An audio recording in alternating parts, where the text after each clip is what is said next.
세상을 바꾸는 힘. 최영일의 YTN 뉴스 정면 승부.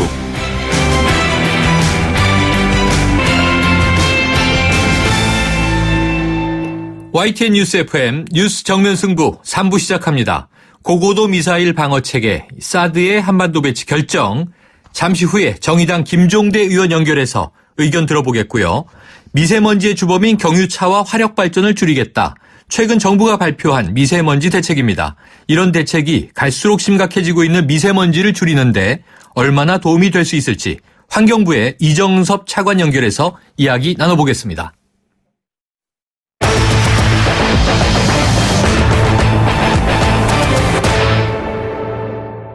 정면 인터뷰 정의당 김종대 의원 연결해서 오늘 한반도 배치가 결정된 이 사드에 대한 의견 들어보는 시간 갖겠습니다.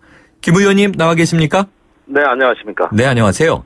자, 이 고고도 미사일 방어 체계, 이 사드라고 부르는 이 새로운 장비죠. 한반도 배치와 관련한 발표가 오늘 났는데요. 이번 주에 사실 한 일간지가 이 내용을 보도하지 않았습니까? 네, 국방부 사실무근이다. 네네, 사실무근이라고 했고요. 즉각 부인도 했고, 그리고 또 이 보도를 좀 자제해 줄 것을 요청하기도 했는데 결국 오늘 발표가 났어요. 예정된 수순으로 보십니까? 전혀 예정된 수순이 아닙니다. 이번 주까지도 국회 상임 및 대정부 질문에서 무수히 사드 배치에 대한 질문이 쏟아졌는데 국방부 장관은 지금 실무 검토 중이고 그 검토 결과를 자신도 보고받지 못했다. 나도 아직 보고를 못 받았는데 무슨 결정을 하냐. 결정된 거 없다. 이렇게 초지일관 답변을 했어요. 그런데 저도 직접 대정부 질문 때 그걸 질문해서 결정된 거 없다고 답변 들은 게 사흘 전입니다. 그리고 그 이튿날도 결정된 게 없었는데 돌연 어제부터 국방부가 태도가 돌변하기 시작했어요. 그러더니 어제 이제 중국 러시아 대사관에도 전격적으로 통보를 하고 오늘 발표하기에 이르는 것이죠. 그러면 이 갑작스러운 발표 이유가 있었을까요? 사실 이 발표가 갑작스럽게 이루어진 데 당황한 데는 제가 국회에 있어 보면 여당 의원, 심지어 새누리당 의원들까지도 많이 당황하시더라고요. 그런데 그 발표가 나가는 가장 중요한 변수는 어제 청와대에서 열린 NSC 회의였던 것 같습니다.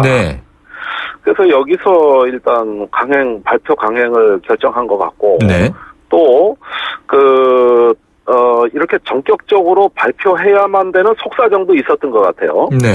계속 언론과 그 국회에서 사드에 대해 모호한 태도로 일관하던 정부가 점점 입장이 궁색해지니까 아무래도 이제는 발표를 강행해서 새롭게 주도권을 잡아야 되겠다. 이런 어떤 판단도 있었다고 봅니다. 자, 어제 있었던 NSC 결정에 이제 주체로 지목을 하셨는데요. 자, 어쨌든 이 결정 이유와 관련한 한미 양국의 당국자 설명은 한미 동맹 차원의 결정이고 북한의 미사일 공격에 대비해서 한반도의 사드 배치가 절대적으로 필요하다 이런 건데 그 필요성은 인정하십니까? 저는 그 필요성은 좀 정확히 이야기해야 된다고 보는데 북한 미사일 하나만 보고 안보를 한다면은 그런 필요성이나 효용성은 있겠죠. 그러나 그런 무기 체계의 효용성이 있다 손치더라도 이 동북아 우리 한반도 지정학을 보면은 이건 굉장히 위험한 무기입니다. 사실 무기로서 효용성이 있다 한들 전략적 효용성이 없다면은 이것은 들어오지 않으니만 못한 건데 지금 북한뿐만 아니라 주변에 중국, 러시아와 같은 또 다른 상대가 있지 않습니까? 그런데 북한만 바라보고 중요한 안보 정책을 결정한다 그러면은 그것은 한반도의 어떤 처한 현실을 무시하는 행태고 결국은 우리 안보에 오히려 큰 손실을 초래할 수도 있는 역설적 결과를 초래한다고 봅니다. 이게 바로 사드가 갖고 있는 위험성이라고 볼 수 있죠. 무기로서의 기능뿐만이 아니라 전략적 고려가 필요하다는 얘기신데요.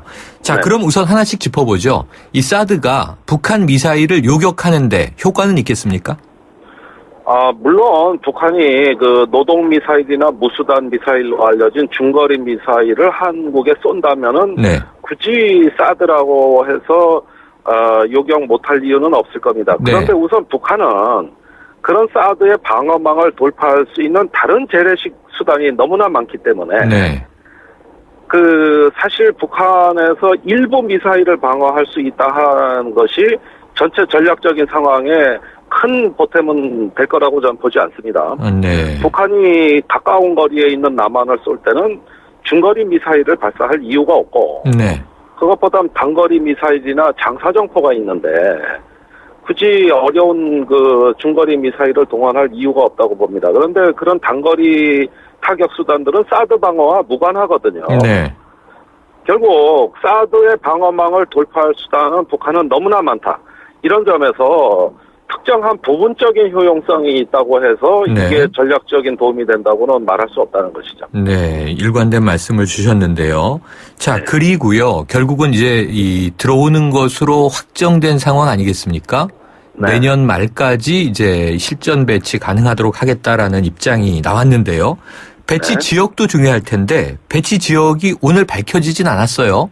수준외로 발표하겠다라는 건데 지금 어느 쪽으로 배치 가능성 높다고 보십니까? 저는 그렇게 생각합니다. 이 사드가 원래는 주한미군이 자기네 기지방어용으로 배치하겠다고 한 겁니다. 네. 그런데 전 세계 미군들 사드가 배치된 지역을 보면 사막이나 인적이 없는 해안가란 말이죠. 아하. 그런데 우리나라 미군 기지는 전부 인구 밀집 지역에 있어요. 네. 예컨대 대구, 평택, 군산, 또 부산 이런 데를 보더라도 네. 우리나라는 공교롭게 다 대도시 주변에 있지 않습니까? 네네. 그러면은 이런 인구 밀집 지역에 처음 배치를 해보는 거고 결국 주한미군 기지가 여의치 않을 수도 있는 겁니다. 그렇게 보면 또 다른 한국군의 외진 부대를 찾을 수도 있는 건데 네. 국방부는 이미 올해 초에 미군 부대가 아닌 한국군 부대에 배치할 수도 있다는 가능성을 터놨습니다. 네. 그렇다면 이게 어디에 배치될지는 점점 미궁에 빠지는 것이. 하하. 자, 이게 대도시 주변에 배치하면 대도시의 도시계획이 바뀌고 주민들 재산권 침해가 일부 있을지도 모르고. 네. 그 다음에 외진대 배치하자니 전략적 무기로서의 효용 가치가 있느냐 문제가 또 대두가 됩니다. 네. 이런 배치 부지 선정이 공교롭게 국토가 좁고 인구가 많은 한반도라는 점에서 전 그렇게 쉽게 결정 못할 거라고 봐요. 아, 그러면은요, 의원님. 지금 말씀하신 대로 인구 밀집 지역에 사드가 배치되는 건 우리나라가 최초인 건가요? 그렇습니다. 예를 들면, 미국이 텍사스 같은데 어떤 사막의 외진데 주로 사드 포대가 있고, 네. 또 일본에는 사드 포대는 없지만 사드의 구성 요소인 엑스밴드 레이더가 있는데, 네네. 이건 역시 해안에 있죠. 네. 그 다음에 괌에 배치되어 있는데 이것도 해안을 벌목해서 그 외진데 신규 기지를 만들어서 네. 배치를 해놨습니다. 그런데 우리나라 미군 기지 보십시오. 다 대도시에 공항과 항만을 끼고 있지 않습니까? 네. 그런 점이 바로 우리 주민들의 생활에 직접적 영향을 주는 지역이라는 점에서 저는 좀 경우가 다르다. 그다음에 네. 좀 외진데를 찾는다 하더라도 아무래도 주민들이 도시의 이미지와 또 관련돼 있어요. 네. 그렇다면은 농산물 판매를 할 때 혹시 농산물에 나쁜 이미지는 없냐, 또 땅값은 안 떨어지냐, 이런 어떤 이익의 갈등의 요소가 상존하고 있다는 것이죠. 네. 아, 이게 지역도 쉬운 문제가 아니군요. 오늘 또 한 가지 관심을 모은 걸 좀 여쭤볼게요. 이 요격 명령은 누가 내리는 건가요? 그 문제도 제가 처음부터 계속 제기했던 문제인데, 네. 자, 우리는 주한미군 사령관이 본국에 배치를 요청해서 당연히 통제권을 주한미군 사령관이 행사할 걸로 알았는데, 네. 국회 본회의에서 대정부 질문에서 한민구 장관이 돌연 미 7공군 사령관이 통제한다는 발언을 합니다. 그건 어떤 의미입니까?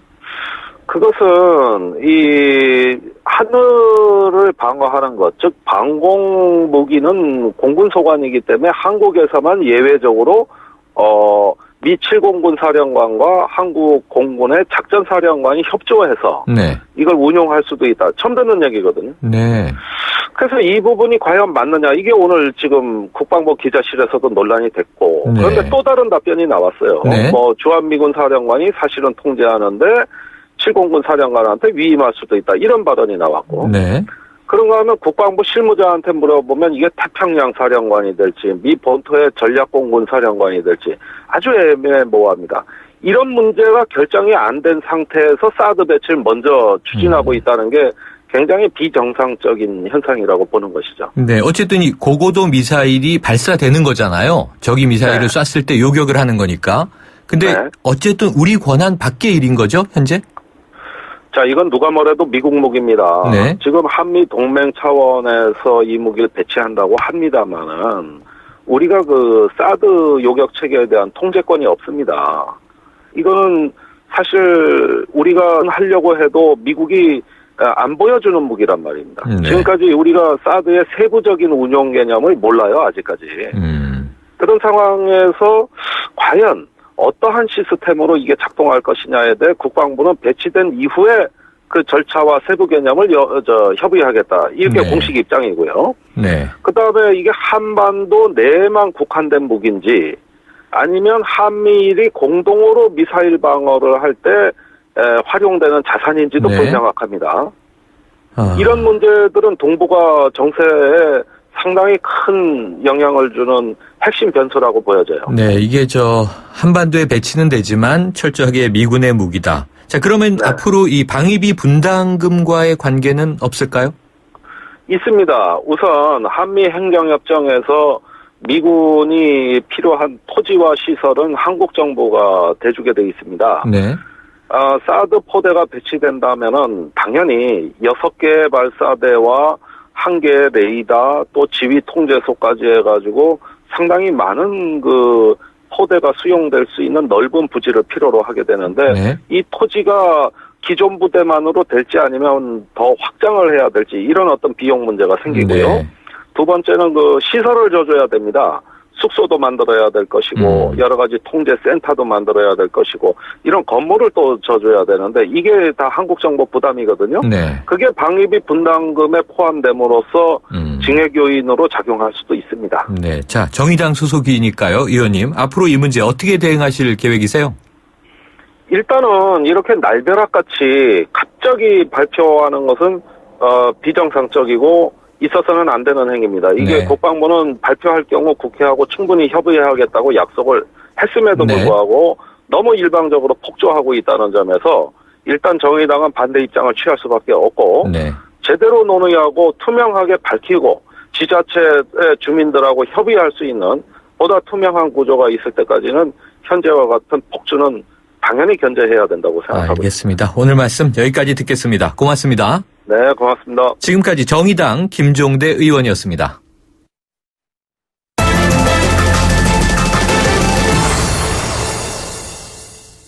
네, 이 애꿎은 고등어가 누명을 쓰기도 했던 이 미세먼지 문제, 갈수록 그 심각성이 커지면서 정부 차원의 여러 대책들이 계속 발표되고 있습니다. 특히 정부는요, 이 노후 경유차와 석탄 화력 발전소를 미세먼지 주범으로 꼽았고요. 줄여나가는 방안을 내놓은 바 있습니다. 환경부의 이정섭 차관 연결해서 자세한 얘기 들어보겠습니다. 차관님 나와 계시죠? 예, 반갑습니다. 네, 안녕하세요. 예, 안녕하십니까. 네, 이 예일대가 발표한 환경 성과 지수라는 게 있더라고요. 예. 그걸 보니까 우리나라가 공기질 부문에서 100점 만점에 45.51점. 이 조사 대상 이 180개 나라 가운데 173위. 좀 깜짝 놀랐는데요. 심각한 거죠? 예. 지난 1월 23일 날 다보스 포럼에서 2016년 환경 성과 지수 EPI라고 하는데요. 네. 대기질 분야에서 우리나라가 낮게 평가된 건 사실입니다. 근데 이 EPI라는 거는 그 노출 인구라고 그러죠. 이렇게 환경 오염에 노출된 인구, 네. 인구의 가중치를 많이 두고 있다라는 점하고요. 네. 그 대기 오염도가 실제로 측정한 값보다는 위성을 통해서 이제 추정치를 사용하고 있다라는 부분, 이런 네. 부분들 때문에 우리나라처럼 인구 밀도가 높은 나라, 예를 들면 일본, 영국 같은 나라도 전반적으로 좀 낮게 평가된 그런 것들이 있다라는 것도 네. 좀 고려를 해주셨으면 좋겠습니다. 네. 고려는 하되 어쨌든 좀 낮은 네. 것으로 나왔으니까 예, 그렇습니다. 문제는 문제인데요. 예. 이 특히 보니까요. 저는 놀란 점이 수도권이 문제일 줄 알았더니 충남 지역의 미세먼지 발생량이 꽤 높더라고요. 예, 그런 것 같습니다. 결국 이 석탄 화력 발전소가 밀집됐기 때문인가요? 일부 그런 부분들도 있을 수 있다고 보고 있습니다. 네. 예. 안희정 지사가 예. 이 30년 넘은 노후 석탄 화력 발전소 전면 폐지해라 이런 얘기했는데 예. 일리가 있습니까? 대체로 이제 그 오래된 그 석탄 화력 발전소 같은 경우에는 예전에 그 우리 배출 허용 기준이라고 이제 그 환경법에 규정되어 있는 부분들이 있습니다. 네. 그런 부분들이 상대적으로 좀 완화돼서 규정이 되어 있었고 그 이후에 쭉 강화되어 왔기 때문에 네. 30년 이상 된 노후가 된 그 화력 발전소의 경우에는 사실 배출을 많이 하는 그런 경향이 있기 때문에 가급적이면은 이런 부분들을 폐쇄하거나 아니면 다른 연료로 교체하거나 하는 네. 그런 작업들이 필요하다고 봅니다. 네. 자, 그런데요, 차관님. 사실 이 공기질이라고 하는 게 하루아침에 나빠지긴 어렵지 않습니까? 그렇습니다. 예. 그러니까 제가 어릴 때만 해도 산업화 시기에 공해 문제 많이 나왔는데 그동안 공기질이 좋아졌겠거니 했는데 이런 상황에 오기까지 정부는 뭐 했나? 이런 국민적 비판이 있을 수 있습니다. 좀 어떤 답변 가능하세요? 그동안 뭐 아시겠지만 환경부에서는 계속 이 대기 부분에 있어서 공기질을 좀 깨끗하게 하기 위해서 여러 가지 대책들을 해왔습니다. 주로 이제 자동차 분야도 그렇고, 아까 말씀드린 발전소라든가 이런 사업장에서의 배출가스 부분에 대해서 뭐 기준을 강화한다든가, 그 다음에 총량을 관리한다든가 여러 가지 방안을 마련해서 강화해 왔습니다. 특히 수도권의 경우에는 그 2005년도부터 그 수도권 대기 개선 대책이라고 해서 10년 계획을 마련을 해가지고 미세먼지 등 그 대기 오염물질 관리 개선을 계속 노력해 왔습니다. 그래서 당시 저희가 기준으로 삼았던 월드컵 2002년 한일 월드컵 개최 시기 그 시기에 서울시의 그 미세먼지 농도가 76 마이크로그램이라고 하는데 요것이 작년의 경우 2015년에는 46까지 좀 떨어져서 약 40% 정도가 개선이 됐습니다. 다만 이제 최근에 갑자기 이제 경유차가 많이 들었고 그다음에 국외 그 중국이라든가 이런 부분들 해외에서 들어오는 영향 그다음에 우리 대기가 좀 그 수도권 그러니까 우리 한반도에 정체하는 그런 기상 조건들이 좀 나빠짐에 따라서 2012년도 이후에는 좀 오염도 개선이 정체가 되고 쭉 황사 등과 같이 이렇게 겹치다 보니까 추가적으로 이렇게 대책을 마련할 필요성이 발생했다고 보고 있습니다. 자, 이 복합적인 요인이다 이렇게 볼 수 있겠는데요. 그래도 조금 전에 말씀하셨지만 이 주범 중에 하나가 경유차다 이렇게 보시는 거죠? 그렇습니다. 그러면은 이 최근 발표 대책 중에서도 가장 많은 예산이 경유차를 줄이는 데 들어가는 거죠? 그렇습니다. 그러면은 그 대상이나 어떤 방식으로 이제 바꿔나가는 건가요? 말씀드린 것처럼 이게 원인에 대해서 저희가 그동안 분석을 한 게 있습니다. 그래서 수도권의 경우에는 이 경유차 부분이 상대적으로 29% 정도 많이 비중을 차지하고 있고 전국적으로 한 11% 정도 차지하고 있습니다. 그래서 이 경유차 부분에 대해서는 좀 대책을 좀 많이 포함을 시킨 게 있습니다. 그래서 작년에 판매된 그 신차 보면은 경유차 비중이 실제로 한 50% 이상을 넘는 그런 영향으로 해서 이런 부분들에 대해서 관리 강화가 필요하다 이렇게 보고 특히 최근에 그 폭스바겐 그 경유차 그 배기가스 조작 사건 이런 것들이 알려지면서 이제 실제로 검사 받을 때하고 실제로 운행할 때하고의 이 그 미세먼지의 원인이 되는 그 물질이 질소산화물이라고 하는데 이런 것들이 실제보다 인증받을 때보다는 크게 많이 나오는 부분들이 있다는 걸 확인을 했습니다. 뭐 그런 정도로 해서 경유차 부분에 대해서는 좀 강화가 필요하다라고 생각을 하고 있고요. 그럼 차관님, 이 휘발유 차는 상대적으로 괜찮은 겁니까? 휘발유 차의 경우에는 경유차에 비해서는 배출가스 그 규제 기준이 상대적으로 막 강하게 되어 있습니다. 그리고 또 경유차하고는 또 다르게 아까 말씀드렸던 것처럼 검사 받을 때하고 실제 운행할 때하고의 차이가 거의 없다. 이게 이제 휘발유차에 대해서는 정해진 거기 때문에 휘발유차가 상대적으로 경유차에 비해서는 조건이 많이 좋다라고 말씀을 드릴 수 있습니다. 그런데 이 지금 말씀하신 경유차 대책이 입법 사안인 거죠? 그렇습니다. 그럼 국회를 통과하는데 시간은 좀 걸리겠군요.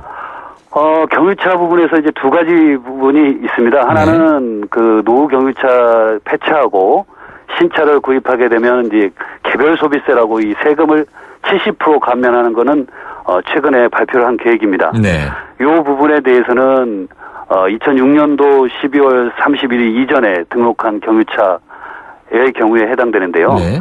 신규로 승용차를 사는 경우에 이 70%를 감면해 준 겁니다. 이 부분은 조세 특례 제한법이라는 법이 있습니다. 네네. 이 법을 개정해야 되기 때문에 네. 그 개정안이 확정이 되면 그 뒤에 6개월 동안 한시적으로 혜택을 드리는 거고요.